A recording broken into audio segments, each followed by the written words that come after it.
Consegue me falar o que houve? Eu acordei e ouvi um barulho de...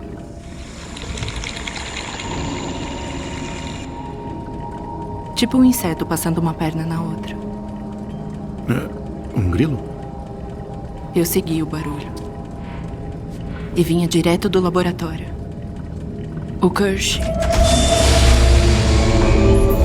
estava fazendo coisas lá, fazendo vários experimentos com os ovos.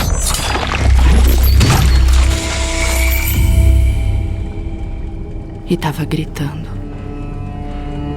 Os ovos? Não. O bebê.